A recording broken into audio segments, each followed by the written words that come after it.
Bonjour mesdames et messieurs, bienvenue à Jeune Éco, je suis ravi d'être avec vous. Aujourd'hui nous parlerons de la troisième révolution industrielle et notamment du financement de cette révolution. En effet, dernièrement, beaucoup d'articles sont apparus dans la presse sur ce sujet. Mais qu'est-ce que la troisième révolution industrielle? D'où vient-elle et de qui? Donc cette notion elle apparaît grâce à l'américain Rifkin qui fête ses 70 ans aujourd'hui et à qui nous souhaitons un joyeux anniversaire, mais aussi au Nord-Pas-de-Calais qui est le second acteur de cette révolution pour appliquer les idées de Rifkin qu'il a écrit dans son livre La troisième révolution industrielle. Le but est d'établir une transition énergétique avec des énergies propres et renouvelables. Je vais donc laisser la parole à notre chroniqueuse Camille qui nous parlera de ces articles. Bonjour à tous. Effectivement, nous savons que la troisième révolution industrielle est née à partir de la fin du XXe siècle. Depuis ces dernières années, le sujet est très présent dans la presse. Nous avons ici l'exemple du magazine Alternative économique en 2012 avec l'article La troisième révolution industrielle. Dans cet article, Thierry Pech nous explique les origines de la troisième révolution industrielle qui, je cite, prennent appui sur l'apprentissage et l'apparition d'éthique, c'est-à-dire les technologies de l'information et de la communication. Nous avons aussi l'article d'Azili Claquin dans Phosphore, un magazine plutôt adressé aux lycéens qui nous présente la perception de la troisième révolution industrielle par Jeremy Rifkin, le célèbre économiste américain. Plus récemment, on retrouve des articles dans la presse régionale, comme le Nord-Pas-de-Calais, qui est une région très concernée par cette révolution, avec l'article Rifkin et le Nord-Pas-de-Calais, l'histoire d'une rencontre, paru dans La Voix du Nord, ainsi que dans une édition du MAC de janvier 2014. Nous pouvons de même constater que la venue de Jeremy Rifkin dans le Nord-Pas-de-Calais s'étend même dans la presse nationale, avec un article dans Les Échos d'octobre 2013. Je relaisse la parole à Sylvain. Merci Camille. Donc je vais vous lire un petit extrait de ce livre. Notre civilisation industrielle est à un carrefour. L'énergie fossile qui constitue l'étoffe même de son mode de vie est à bout de souffle et les technologies qui en sont faites et qu'elles propulsent sont désuètes. Et je vais donc demander à Germain de nous parler donc, de ce carrefour parce qu'on est à un carrefour et au niveau du financement de cette troisième révolution industrielle. Alors oui, tout à fait, je pense que on est dans un carrefour dans notre société car depuis la crise de 2008, les banques sont plus fragiles et je pense que ni la finance classique ni la finance participative peuvent répondre à un tel besoin d'argent. Je pense que les banques prêtent quand c'est rentable et qu'aujourd'hui, financer une telle révolution, ce n'est pas du tout rentable pour les banques. D'accord. Donc pour vous, c'est dangereux d'investir dans cette troisième révolution industrielle au niveau des banques? Oui, les banques ne prêteront pas et c'est quasiment certain dans ce contexte de crise économique mondiale. D'accord. Étienne Florine, que pensez-vous du financement de cette troisième révolution industrielle? Alors non, pas du tout, je suis pas d'accord avec ce que vous dites. Au contraire, l'Europe vient de faire tourner la planche à billets d'actualité la semaine dernière. Donc ça veut dire que nous avons énormément d'argent injecté dans l'économie, ce qui fait que nous pouvons utiliser cet argent pour construire des projets d'ampleur comme la troisième révolution industrielle. La politique d'austérité également restera inutile si l'Europe conserve ses outils de communication, de transport et d'énergie du siècle dernier. Également, Jean-Claude Juncker, qui est européen, a fait un plan d'investissement européen de 315 milliards d'euros. Ces 315 milliards d'euros peuvent être très bien utilisés dans la perspective de notre troisième révolution industrielle.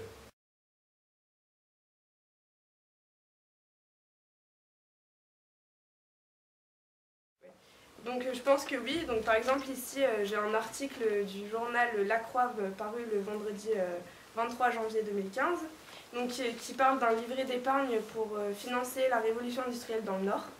Donc en fait c'est un crédit coopératif qui a lancé la commercialisation d'un livret d'épargne grand public exclusivement destiné à financer la transition énergétique dans le Nord-Pas-de-Calais. Donc le principe consiste en fait à miser sur des investisseurs multiples plutôt que de rester comme d'habitude en fait sur un seul investisseur.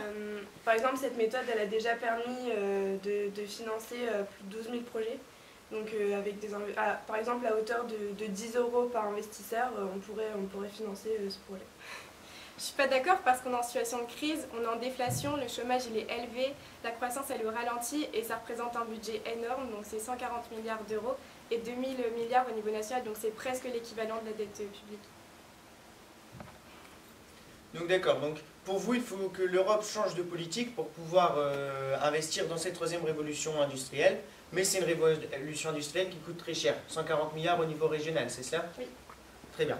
Donc maintenant, nous allons voir un reportage de notre envoyé spécial Colline, qui a été interrogé un expert sur ce sujet. Donc Colline, la parole est à vous. Bonjour. Pour répondre au mieux à vos questions, nous voici à l'Akato, où nous allons interviewer un doyen et un économiste. Le premier économiste que nous allons interroger est M. Van Petegem. Au vu du contexte économique actuel, pensez-vous que la troisième révolution industrielle est économiquement viable et faisable?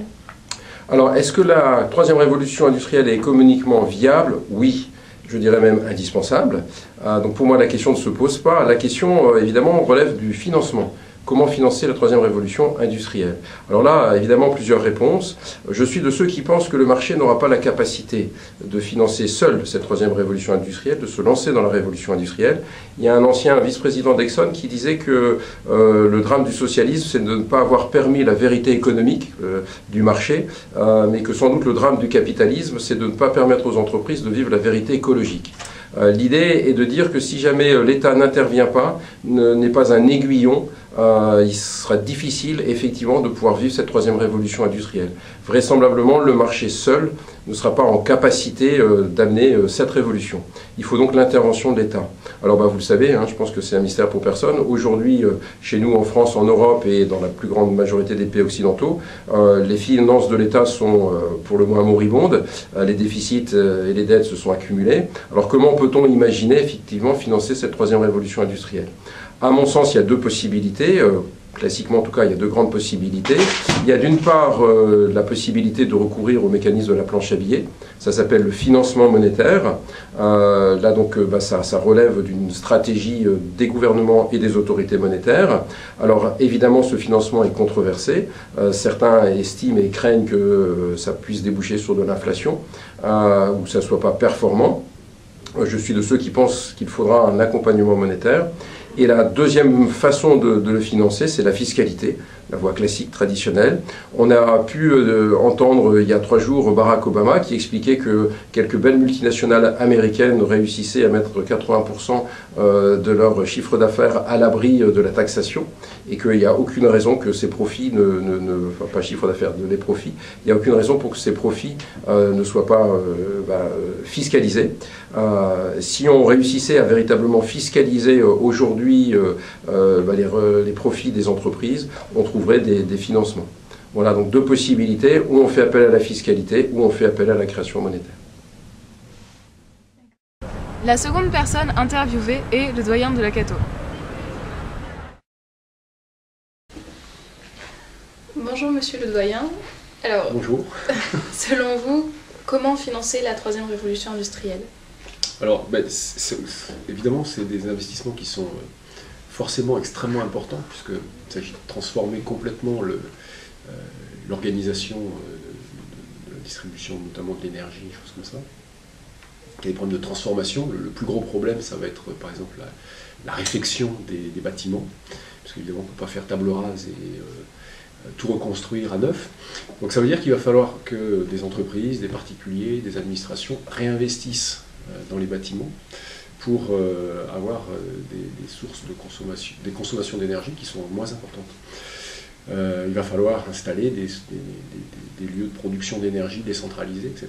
Et que tout ça, ça demande évidemment des milliards, et que probablement qu'il est inimaginable que ça se fasse sans investissement public important. Si je prends un exemple, si on veut que les particuliers, les ménages isolent leur habitat, installent des sources d'énergie renouvelable décentralisées, c'est pas sur leur revenu ou leur épargne qu'ils vont le faire, ça coûtera beaucoup trop cher, donc il faudra forcément qu'il y ait des aides publiques pour le faire. Ça veut dire que l'aide publique, l'investissement public est une condition initiale d'amorçage finalement du financement de la TRI, et que à partir de là, on peut espérer que l'investissement privé viendra compléter, etc. Ça veut dire que c'est l'investissement public qui doit être le déclencheur de ça. Voilà, ça me paraît évident que sans investissement public massif, il n'y aura pas de transition énergétique. On peut tout imaginer ensuite. C'est-à-dire qu'il est clair que ce n'est pas l'investissement public tout seul qui doit financer ça. Mais je reste convaincu que sans amorçage important d'investissement public, il n'y aura pas. Ou il y aura dans de mauvaises conditions. En tout cas, on ne générera pas bien la troisième révolution industrielle.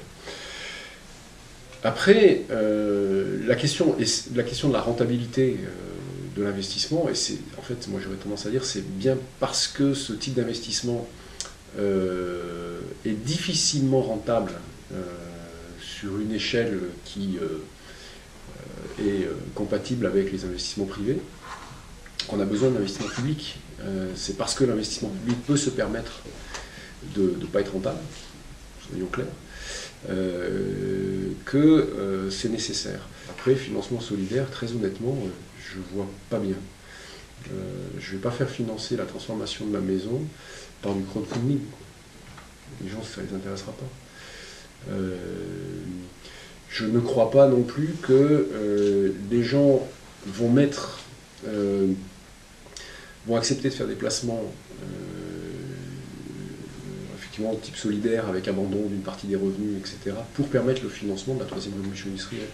Je ne crois pas que ces modalités de financement, type fonds de partage, soient des instruments de financement à grande échelle.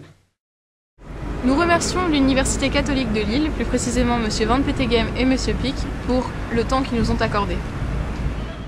Avant de nous quitter, vous pouvez revoir l'émission en podcast, ainsi que sur le lien qui défile en bas de votre écran. Et vous y retrouverez aussi des sources complémentaires avec lesquelles nos experts se sont servis. Merci d'avoir suivi l'émission et à bientôt.